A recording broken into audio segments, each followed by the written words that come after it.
안녕하세요. 오늘의 데일리 뉴스레터에 오신 것을 환영합니다. 1. 한국의 편리한 기술이 생활 속으로 스며듭니다. 2. 중국 기차는 안전하지 않아요. 3. 한국은 외면하고 중국은 후회한다. 한번 진실을 알아봅시다. 한국에는 편리하고 현대적인 시스템으로 세계 최고라고 극찬받고 있는 시스템이 있습니다. 일본 도쿄에 가보신 분들은 도쿄의 지하철역이 얼마나 복잡한지, 그리고 환승하기가 얼마나 힘든지 경험해 보셨을 겁니다. 하지만 한국 지하철은 노선에 상관없이 모든 지하철과 버스로 환승 가능한 교통카드 시스템을 갖추고 있고, 언제, 어디서든 사용 가능한 빠른 속도의 와이파이가 무료로 제공됩니다. 뿐만 아니라 도착 열차의 운행 정보와 도착 시간을 실시간 확인할 수 있고, 교통카드 발매기 등에 지원되는 다국어 안내 시스템은 해외 이용객들의 지하철 이용을 편리하게 도와줍니다. 그래서 이제 서울 지하철의 이런 놀라운 시스템은 세계 표준이 되고 있습니다. 한국에서 와서 지하철을 접한 외국인들은 가장 먼저 편리한데 깨끗해서 두 번 놀란다고 합니다. 우리가 당연시하게 여겼던 시스템 하나하나가 사실은 외국인들이 부러워하는 한국만의 기술이었던 것입니다. 첫째, 교통카드 한 장으로 모든 지하철 환승이 가능하다는 점은 서울 지하철의 최고 장점입니다. 이 시스템은 수많은 국가들의 벤치마킹 대상이 되기도 했는데요. 실제로 한국은 많은 도시에서 이 교통카드 시스템을 수출하고 있습니다. 특히 지하철과 버스의 무료 환승이 가능한 시스템은 세계 어느 도시에서도 찾아보기 힘든 것으로 서울 지하철 교동 시스템이 갖고 있는 최고의 장점으로 꼽힙니다. 바로 이 점 때문에 세계 최대 규모 여행 정보 사이트 트립 어드바이저는 지난해 전 세계 국가에서 관광객이 해야 할 단 한 가지를 소개하며 한국에 가면 서울 지하철을 꼭 타야 한다고 했습니다. 둘째, 4G 기반 와이파이 서비스입니다. 영국 BBC는 세계 지하철과 비교해 서울의 4세대 기반 와이파이 서비스를 세계 최고 시스템이라 극찬했습니다. 미국 CNN도 서울 지하철의 무선 인터넷을 소개하며 서울 지하철은 모든 역과 구간에서 휴대폰과 와이파이를 사용할 수 있는 세계 유일의 지하철이라고 극찬했습니다. 그리고 세 번째, 우리에게는 그저 너무 당연해서 평범해 보였던 실시간 열차 도착 알림 서비스와 행선지 안내 게시기 역시 외국인들이 신기해하는 우리만의 IT 서비스입니다. 네 번째, 승강장부터 출구까지 원스톱 엘리베이터 역시 부러움의 대상입니다. 심지어 서울 지하철 전체 역 중 88%가 엘리베이터만을 이용해 승강장에서부터 출구까지 이동 가능합니다. 런던 지하철의 3배가 넘는 엘리베이터 시스템으로 승객들의 편리함을 돕고 있기 때문입니다. 이렇게 외국인들이 와서 보고 놀라는 서울 지하철 교통 시스템은 이제 해외에 수출되고 있습니다. 2020년 서울교통공사는 호주 최대 도시 시드니에 서울 지하철의 기술력을 수출했습니다. 시드니의 핵심 도시철도 노선인 서부선, 서부공항 라인의 운영 사업을 수주해 지하철 노선 설계부터 시공, 운영, 유지 관리까지 전반적인 사항을 종합 컨설팅했는데요. 서울교통공사는 이미 2017년 미얀마를 시작으로 방글라데시, 몽골, 인도네시아, 인도 등의 철도 사업에 진출해왔습니다. 시드니 메트로 서부선은 호주 최대 대중교통 계획 시드니 메트로 프로젝트의 하나로 이민자 유입 등으로 폭발적으로 증가하고 있는 인구와 이로 인한 시드니 광역도시권의 교통난을 해결하기 위해 건설되는 도시철도 노선입니다. 무엇보다 외국인들이 서울 지하철을 타보고 놀라는 점 중 대표적인 것은 결제, 환승 시스템이 아주 쉽게 되어 있다는 점인데요. 이러한 기술을 가지고 있는 티머니는 일찌감치 뉴질랜드의 한국과 같은 대중교통 결제 및 환승 서비스를 이용할 수 있는 시스템을 구축하는 프로젝트를 따냈습니다. 전 세계 관광객이 입을 모아 칭찬하는 서울의 대중교통 시스템을 해외로 전파하게 된 것입니다. 티머니는 뉴질랜드뿐만 아니라 태국, 몽골, 콜롬비아 등 세계 곳곳에 교통카드 시스템을 수출하며 사업 영토를 확장하고 있는데요. 특히 뉴질랜드 웰링턴 지역의 전체 철도 노선에 자동 요금 징수 시스템을 도입해 2008년 뉴질랜드 웰링턴 버스 노선 이어 철도로까지 자동 요금 징수 시스템을 확대했습니다. 뉴질랜드 웰링턴 5개 철도 전 노선의 교통요금 정산을 티머니가 다 담당하게 된 것입니다. 티머니는 뉴질랜드를 시작으로 전 세계 곳곳에 교통 정산 시스템을 수출하고 있는데요. 말레이시아 쿠알라룸푸르 버스 결제 시스템, 콜롬비아 보고타의 승하차 단말기와 유무인 충전기, 휴대용 검표기 등을 공급했는가 하면 태국 방콕에는 통합교통 카드 시스템 정산센터를 구축하기도 했습니다. 그리고 드디어 미국 중심부까지 뚫었습니다. 한국 기업이 워싱턴 지하철 자동 발권 시스템을 따낸 겁니다. 2003년 중국 광저우에서 시작된 사스가 전 세계를 공포로 몰아넣었을 당시 광저우 지하철 사업을 하던 외국계 회사 직원들은 모두 철수했습니다. 하지만 그 와중에도 현장을 지키며 자동 승차권 발매 시스템을 구축한 회사가 바로 삼성 SDS였습니다. 마그네틱 카드 대신 코인 모양의 무선통신 승차권을 도입한 세계 최초 사례로 기록되어 있는데요. 이후 삼성 SDS 출신 직원들이 독립해서 만든 중소기업 S트래픽은 2020년 코로나19로 전 세계가 멈춰선 가운데 미국의 수도 워싱턴에서 지하철 자동 승차권 발매 시스템을 따냈습니다. 당시 S트래픽은 미국 자동 승차권 발매 시스템 시장의 80% 이상을 잡고 있는 현지 기업과 경쟁에 이긴 것으로 한국 강소기업의 실력을 확인한 워싱턴 지하철공사 측은 이후 S트래픽의 일감을 더 늘려주게 됩니다. 이후 S트래픽은 기술로 미국의 심장부를 뚫은 강소기업의 대명사가 되었습니다. 미 워싱턴 지하철 프로젝트를 이끈 문찬종 S트래픽 대표는 2003년 삼성 SDS 사업팀장으로 광저우 사업을 수주한 장본인이었고 팬데믹을 이겨내며 워싱턴 지하철 자동 발권 시스템을 성공적으로 해낸 기술 인력들은 20년 전 광저우 현장을 지킨 바로 그 직원들이었습니다. 불가능을 가능으로 만드는 S트래픽의 장인 엔지니어들은 세계 최초 또는 국내 최초라는 타이틀에 익숙한 직원들입니다. 글로벌 시장에서 자동 발권 시스템 분야에서만큼은 알스톰, 지멘스, 탈레스와 같은 글로벌 공룡들과의 경쟁에서도 절대 밀리지 않습니다. 특히 건설과 IT를 동들어 국내 기업이 미 정부 기관의 교통 IT 사업을 따는 것은 S트래픽이 최초여서 더 의미가 있습니다. 미국에서도 워싱턴 효과가 나타나기 시작했습니다. 처음엔 미심쩍어하던 미국 도시들이 워싱턴 지하철 사업을 보며 일감을 몰아주기 시작한 겁니다. 그러더니 최근 S트래픽은 미국 샌프란시스코 지하철 자동 발권 시스템 게이트 구축 사업까지 따냈습니다. 계약 규모는 옵션을 포함해 4,700만 달러, 약 610억 원으로 향후 3년간 설비를 구축할 예정입니다. 설립 10년 된 벤처기업이 대기업도 뚫지 못한 세계 최대 교통시장의 K교통 시스템을 수출했고 서울 지하철 요금 결제 시스템을 미국 샌프란시스코에 이식하는 셈이라 더욱 의미가 있습니다. 이것은 곧 미국 국민들이 낸 세금이 한국 기업의 매출로 이어진다는 얘긴데요. 특히 부정승차 방지 기술을 수출한 것은 한국의 교통솔루션 전문기업 S트래픽의 기술력을 보여줍니다. 미 샌프란시스코 교통운영기관인 BART는 미국에서 5번째로 큰 교통운영기관으로 오랫동안 부정승차를 근절하기 위해 여러 방안을 모색해 왔는데요.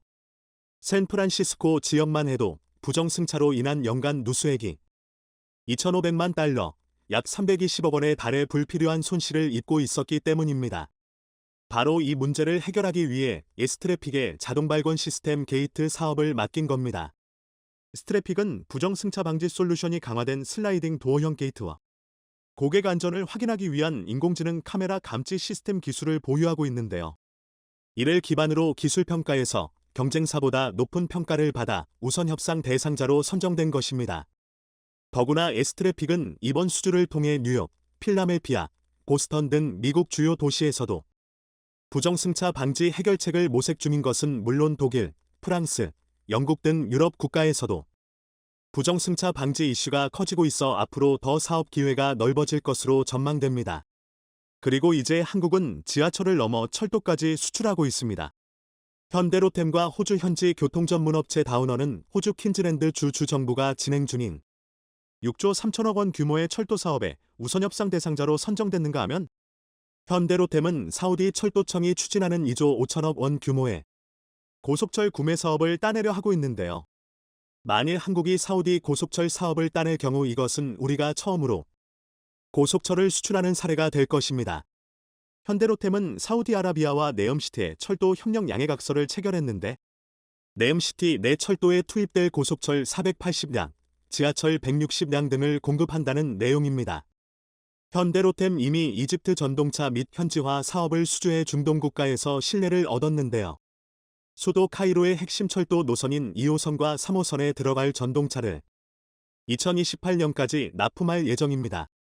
이처럼 지하철 교통 시스템을 넘어 철도와 고속철까지 K교동 시스템은 이제 아시아를 넘어 유럽과 중동, 그리고 미국의 핵심 도시로까지 수출되고 있습니다. 얼마 전 중국에서 놀라운 장면이 연출됐습니다. 중국 국가철도그룹이 개발한 신형 고속열차의 시험 운행이 있었는데 이 고속열차가 최대 시속 453km를 기록한 것인데요. 중국 인민일보는 세계에서 가장 빠른 속도를 기록했다며 이를 대대적으로 보도했습니다.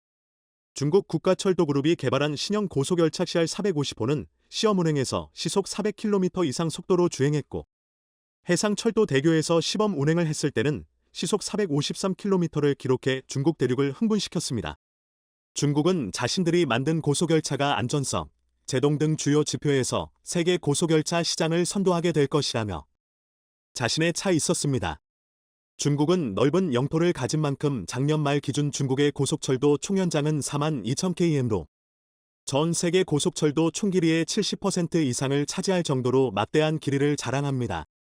그런데도 중국은 2025년까지 고속철도 총연장을 5만 km로 늘려 인구 50만 명 이상, 도시의 95%가 혜택을 볼 수 있도록 하겠다고 발표한 바 있습니다. 하지만 고속철도는 일단 빨리 만들어 내고 보는 식의 속도전으로 접근할 일이 아닙니다. 실제로 중국의 고속철도 건설 사업을 보면서 해외에서는 대단하다는 반응이 아니라 반응, 우려 섞인 시선으로 바라보고 있습니다. 빠른 것도 좋지만 열차에서 가장 중요한 것은 안전이기 때문입니다. 시속 1000km로 주파해도 안전에 문제가 있다면 없느니만 못한 것이 모든 운송수단의 특성입니다. 한번 사고가 발생하면 대형 인명피해로 이어지기 때문입니다. 중국의 고속열차 구간은 계속해서 늘어나고 있지만 그 중에는 위험한 환경에 노출된 구간도 있습니다. 중국은 얼마 전 세계 최장의 고원철로이자 청정지역인 티베트 고원지대를 연결하는 칭짱철도에서 고속열차 운행을 개시했습니다. 중국은 고속열차 푸싱호 시 891편이 평균 시속 160km로 운행할 수 있으며 고원지대와 저온 환경, 자외선 및 모래바람에 경견될 수 있다며 칭짱철도 노선을 홍보하는 데 열중했습니다. 시닝에서 티베트 라사까지 연결하는 칭짱철도는 세계에서 가장 높은 지역의 가장 긴 구간 건설된 철도로 최고 5,072m의 고원지대 구간을 통과합니다. 듣기만 해도 아찔한 고원지대인데 과연 중국의 고속철도 기술이 이런 고원지대에서도 버틸 수 있도록 설계와 검증을 거쳤는지 일단 의구심이 듭니다.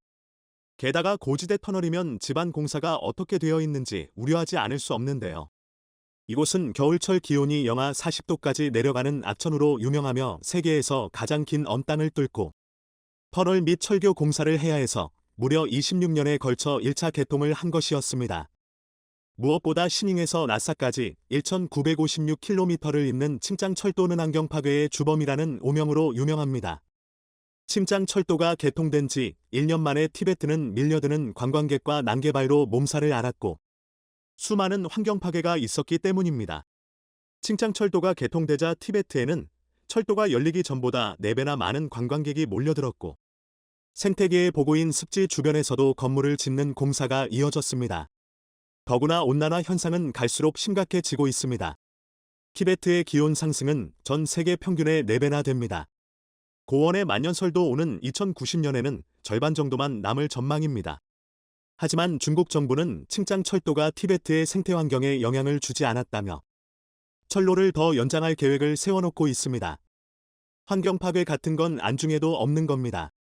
중국의 고속철도 사업은 많은 탈선 사고를 일으켰습니다. 2020년 발생한 후난성 열차 탈선 사고는 1명이 사망하고 127명이 부상당했는데 폭우로 인해 일부 선로가 붕괴하면서 일어난 것이었습니다. 가장 큰 사고는 2011년 7월에 있었던 중국 저장성 원저우 한푸선 고속철도 상에서 고속열차가 추돌하고 탈선에 추락한 사건입니다. 사고의 시작은 고속열차 E3115가 운행 중 벼락을 맞고 동력을 상실하여 멈춰버리면서 시작됐습니다. 이어 10분 간격으로 뒤를 따라오던 D301호가 앞에 멈춰 서 있던 D3115호를 들이받아 이 객차 4량이 탈선하고 그중 2량이 교량 아래로 추락했으며 뒤에 오던 D301호의 객차 4량도 탈선하여 교량 아래로 추락한 사고였습니다. 평상시에는 신호 시스템의 일종인 ADC나 AC가 작동해서 후속 열차를 정지시키지만 이날은 벼락으로 인해 해당 구간의 신호 시스템이 작동하지 않았고 결국 잇따라 오던 후속 열차가 정지 신호를 받지 못했던 것입니다. 2011년 7월 26일 중국 저장성 당국은 사망자가 39명이라고 발표했지만 이후 40명으로 늘어났습니다. 하지만 미국의 서버를 둔 보신담커는 이 최악의 고속철 충돌 사고로 인한 인명피해는 중국 당국이 발표한 것보다 훨씬 많으며 사망자 259명, 부상자 183명, 실종자 154명이라고 주장하기도 했습니다. 실제로 중국은 이해하기 어려운 사고 뒤처리를 보였습니다. 이 때문에 중국인들의 분노가 폭발 직전까지 치닫기도 했는데요. 사고 처리를 한답시고 관계 당국이 사고 차량을 중장비로 밀어서 구덩이에 집어넣는 모습이 카메라에 잡힌 것이었습니다. 이 장면이 나가자 사고 객차 안에 생존자나 사망자가 더 있는지 확인을 제대로 한 건 만냐는 비난이 빗발쳤습니다. 실제로 차량을 묻는 작업을 중계한 방송에서 희생자의 신체 일부가 노출되는 일까지 벌어져 많은 중국인들을 분노케 했습니다. 결국 이 작업은 주민들의 거센 항의로 중단됐지만 중국 철도 당국은 모든 생존자를 구조했다며 구조 작업을 종료해버렸습니다. 그런데 수시간 후 2살짜리 여자아이가 객차 잔해 속에서 구조되었습니다. 어찌 된 거냐고 묻는 기자들의 질문에 중국 철도 당국은 이는 생명의 기적이란 황당한 답을 했을 뿐입니다. 2011년 7월 26일 사고 원인으로 전력계통에 문제가 있다는 주장도 제기됐지만 중국 당국이 사고가 난 차량을 땅에 파묻었기 때문에 정확한 원인을 알 수조차 없었습니다. 이쯤 되면 중국에서 453km를 주파했다는 고속철도가 탄생해서는 안 될 것 같다는 생각마저 드는데요.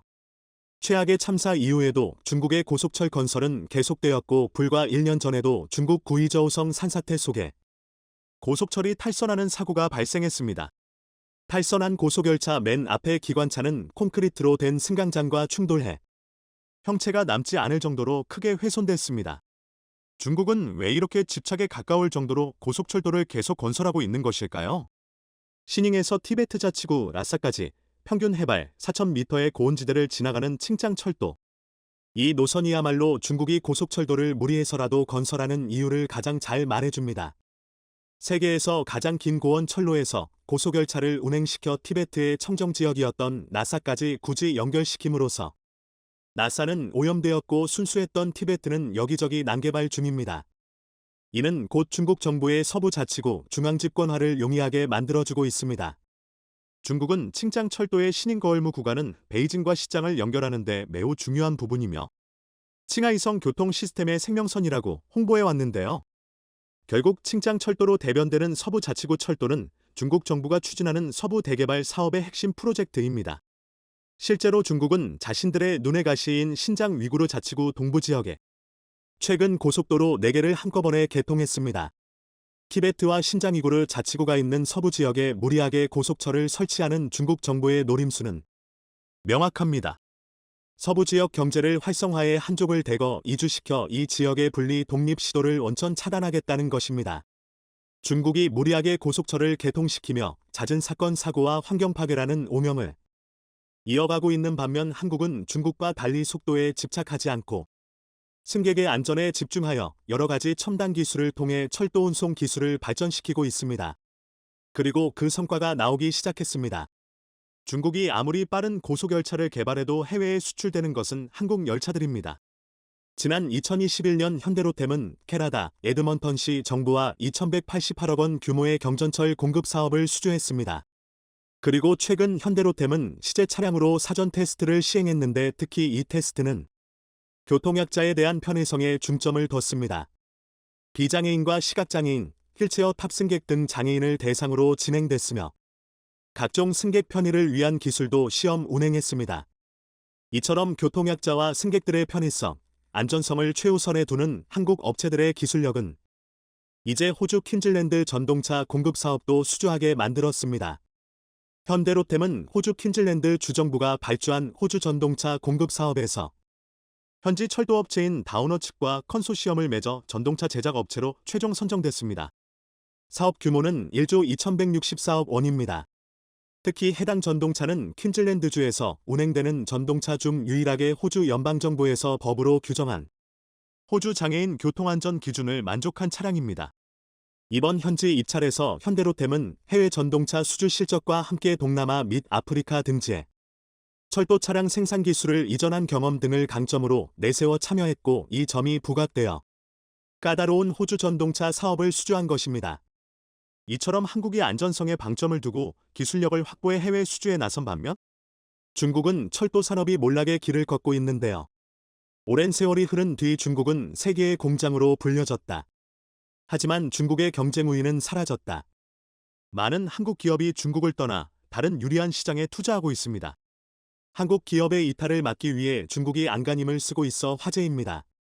과거 한국산 불매를 쏟아내 한국 기업이 떠날 때는 박수치더니 최근 중국 기업들이 한국의 대규모 투자를 결정해 외신의 주목을 받고 중국은 오히려 초토화 상황에 빠지자 시진핑 정부가 다급해 하고 있습니다.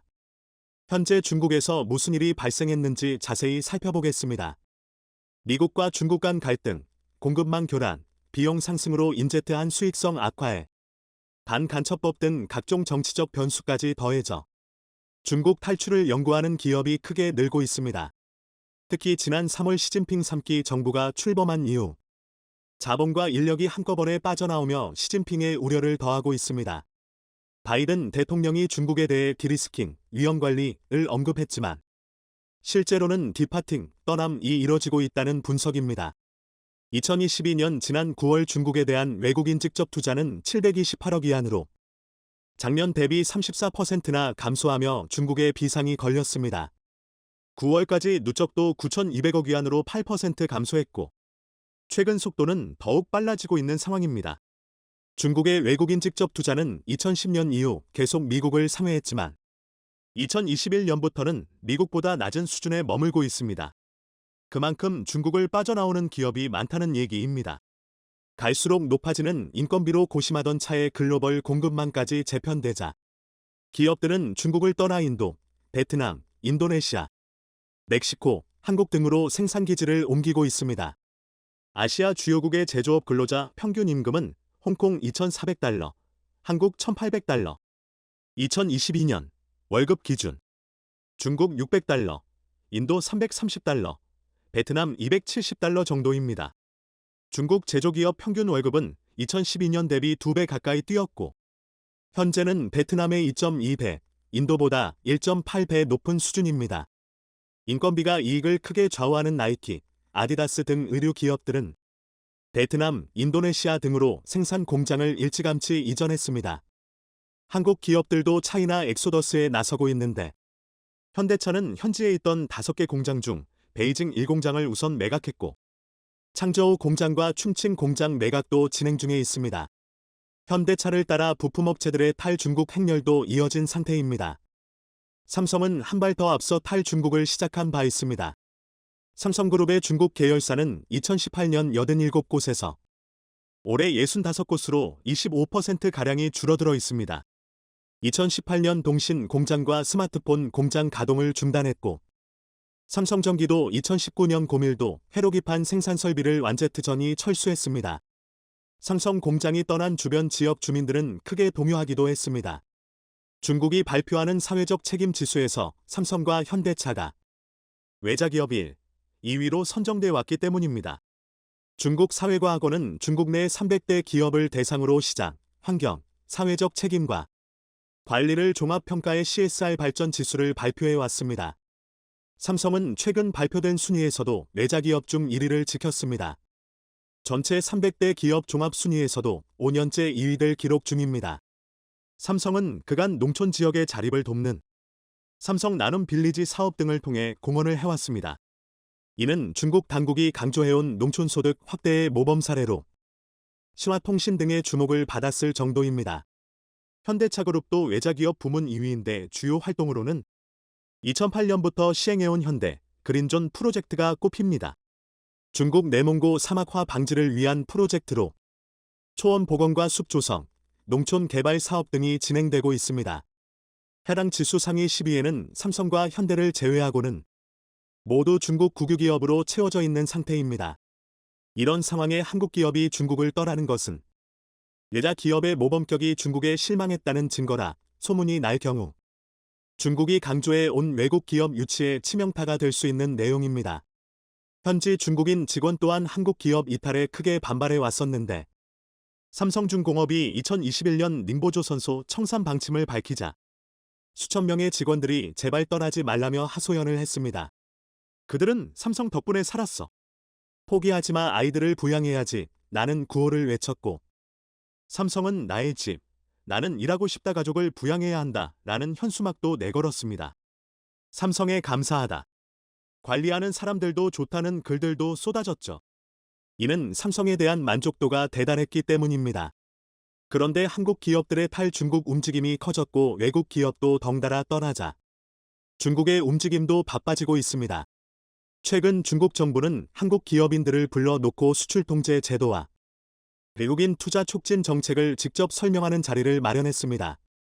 중국은 지난 8월 반도체 제조에 쓰이는 갈륨과 게르마늄에 대한 수출 통제에 나섰고 2차 전지 핵심 원료인 흑연 또한 12월부터 수출 통제 대상에 포함시키겠다고 발표한 바 있습니다. 이에 따라 국내 관련 업계에서는 공급망 우려가 커지기도 했습니다. 설명회에는 중국에 진출한 한국 기업과 주중 한국대사관, 코트라 관계자 등 100명 이상이 참석했습니다. 중국이 정부 차원에서 특정 국가 기업들을 위해 단독으로 설명회를 개최한 것 자체가 이례적인 만큼 한국 기업들의 투자 유치에 큰 관심을 보이고 있다는 평가가 나오기도 했습니다. 그들은 한국 기업에게 더 많은 협력 기회를 제공하기 위해 이번 행사를 마련했다며 한국 기업들이 중국의 정책을 더 깊이 이해하고 중국에 뿌리내리는 데 도움이 되기를 바란다는 언급까지 했습니다. 주요 광물에 대한 수출 통제에 나선 것에 대해서는 다른 나라 조치와 유사한 형태로 글로벌 스탠더드에 따른 것이라며 국가 안보를 위한 방어수단이지 글로벌 공급망을 교란시키려는 정책이 아니다 라는 설명을 했습니다. 중국은 지난달 갈륨과 게르마늄에 대한 수출 물량을 일부 풀었는데 게르마늄 640kg이 벨기에와 일본 쪽에 수출된 것으로 나타났습니다. 규제를 하고 있는 자원은 최종 사용처가 제대로 소명돼 자격에 문제가 없는 기업들은 모두 허가를 받게 될 것이라며 지나치게 우려할 필요는 없다고 한국을 안심시키기도 했습니다. 그런데 이는 중국 기업들의 한국 투자가 늘고 있는 상황에 나온 발언이라 자국 업체들을 염두에 둔 것 아니냐는 의심을 사고 있습니다. 최근 중국 업체들은 미국의 제재를 우회하기 위해 한국을 선택하는 일이 많아지고 있습니다. 최근 지리그룹 계열 전기차 회사 폴스타는 한국을 주요 생산 거점으로 택했습니다. 한국이 미국과 맺은 FTA 네트워크와 안정적인 자동차 생산 능력이 뒷받침된 결과라는 분석입니다. 이는 중국 배터리 소재 업체들이 미국 IRA를 우회하기 위해 한국 투자를 확대한 것에 이어 자동차까지 영역을 넓혀 한국을 북미 수출 교두보로 활용하는 전략으로 풀이되고 있습니다. 미국은 중국산 자동차에 27.5% 관세를 부과하는 반면 한국산 자동차는 FTA에 따라 무관세를 적용받고 있습니다. 폴스타는 2025년 하반기부터 전기 SUV 폴스타4를 르노코리아 부산 공장에서 위탁 생산할 계획이라고 밝혔습니다. 지리그룹은 이를 위한 사전 작업을 했는데 지난해 르노코리아 지분 34%를 인수해 이대 주주가 된 것입니다. 볼보가 폴스타 지분 49.5%를 가진 최대 주주지만 2010년 중국 지리차가 볼보를 인수한 바 있어 폴스타 또한 사실상 중국 기업입니다. 폴스타는 한국에서 만든 차를 국내에 팔고 북미에도 수출하겠다는 의도를 보이고 있습니다. 르노코리아 부산 공장은 연 30만 대를 생산할 수 있지만 내수 판매 부진으로 가동률이 50% 정도에 그쳐왔습니다. 일감이 아쉬운 르노코리아와 중국 이외 생산기지가 필요한 폴스타에 이해관계가 맞아 떨어진 것입니다. 르노 부산 공장은 약 2,000명의 숙련된 직원을 보유해 그룹 안에서도 생산 품질이 높다는 평가를 듣고 있습니다. 수출항과 바로 연결되는 등 지리적 장점도 갖추고 있습니다. 중국 기업들이 한국을 제조 생산 거점으로 활용하려는 시도는 배터리 분야를 중심으로 활발하게 이뤄져 왔습니다. 완성차 업계는 한국의 관세 혜택에 집중한 반면 배터리 소재 업계는 미국 IRA에 따른 보조금 혜택에 눈독을 들이고 한국을 수출 우회처로 활용하는 방식을 택한 것입니다. IRA 규정에 따르면 보조금을 받기 위해선 미국 혹은 미국과 FTA를 맺은 국가에서 조달한 원료를 사용해야 하기 때문입니다. BYD는 반중 정서를 감안해 자기 브랜드를 숨긴 채 핵심 기술만 이전 판매하는 일종의 디브랜딩 전략으로 한국 시장을 공략하고 있습니다. K지모빌리티, 옛 쌍용차, 배터리 및 하이브리드 시스템을 개발하고 GS 글로벌과도 손잡아 트럭, 버스 등 상용차 시장을 공략하고 있는 상황입니다. BYD가 주도하는 배터리 시스템은 전기 동력차의 핵심 부품이고 차 가격에서 비율이 절반이 넘습니다. 그런데 브랜드를 숨긴 것은 국내 소비자들의 반중 정서를 감안해 한국 승용차 시장에 간접 진출하는 것이 낫다고 여겼다는 설명입니다. 한국보다 전기차 인기가 낮지만 반중 정서가 강하지 않은 일본에는 올해 대리점을 잇따라 내고 제품을 출시하기도 했습니다. 그리고 북미 수출을 위해 메이드 인 코리아 간판이 필요했던 것입니다. 과거 상하이 자동차가 쌍용차를 인수하거나 일부 중국 브랜드가 한국에 직접 제품을 내놓던 것과는 다른 방식입니다. 앞서 중국 론바이는 새만금 국가산업단지에 약 1조 원 이상을 투자해 전구체 공장을 세운다는 계획을 밝혔습니다. 한국 정부로부터 공장 설립에 대한 허가까지 받은 상태입니다. 중국 화유코발트 또한 올해 초 포스코 퓨처엠, LG화학과 손잡고 한국에서 합작 생산기지를 세우겠다는 발표를 했습니다. SK온과 에코프로도 중국 거린메이와 합작사를 세울 방침입니다. 인하대 교수는 국내 전기차 생산 공급망과 기술력 등이 상당히 양호하기 때문에 중국 업체들이 한국을 생산 거점으로 활용할 유인책이 충분하다며 앞으로도 이런 추세가 확대될 가능성이 높다고 분석했습니다. 경기 부진으로 투자 심리가 극도로 위축되는 상황에서도 반도체, 배터리, 재생에너지 등 핵심 산업을 중심으로 우리나라에 대한 외국인 직접 투자, FDI가 계속 늘고 있는데 여기에 중국 기업들까지 가세한 것입니다. 올 3분기까지 누적 239억 달러를 달성했고 현 추세라 면 3년 연속 역대 최대치 경신이 유력합니다. 단순한 인수합병보다는 부지를 확보하고 생산시설을 직접 짓는 그린필드 투자가 많은 것이 특징입니다. 그린필드 투자액은 167억 달러 정도입니다. 반면 미국과 중국에 대한 올 상반기 외국인 직접 투자 규모는 각각 15%와 12%가 감소했습니다. 중국 제재 리스크를 줄이면서도 이국에 직접 투자를 하기엔 비용 부담이 큰 업체들이 우리나라에 생산기지를 건설해 미국 동맹국을 노린 얼라이셔링을 추진하고 있다는 해석입니다. 한국은 이런 상황에 반사이익을 보고 있습니다. 월스트리트 저널은 중국 업체들이 올해 한국 기업들과의 합작 투자 형태로 9건에 걸쳐 45억 달러 투자 계획을 밝힌 점을 집중 보도했습니다. 이는 미국의 보조금 제한 규정을 우회하려는 시도라는 분석입니다. 미국 상원의원도 최근 중국 전기차 배터리 업체들이 한국 기업들과 합작 움직임을 거론하면서 보조금 규정의 엄격한 적용을 촉구했습니다. 지난 9월 포드도 CATL과 미국에서 합작 공장을 짓기로 했지만 정치권의 압력으로 돌연 사업 중단을 선언하기도 했습니다. 이런 와중에 미국에서 118년치 히토류 잭팟이 터져 중국을 당황스럽게 하고 있습니다. 이국에서 71년 만에 대규모 히토류 매장지가 발견된 것입니다. 해당 광산에는 네오디뮴, 디스프로슘뿐 아니라 중국이 수출 통제 목록에 올린 게르마늄과 갈륨도 발견됐습니다. 지난해 미국 히토류 소비량의 약 118배에 달하는데 시장 가치는 약 48조 원입니다. 이는 중국 스스로가 광물 자원으로 갑질을 할 수 없는 상황이 된 것이다. 한국을 통해 미국 시장을 공략하려는 시도가 더욱 빨라질 수 있다는 분석입니다.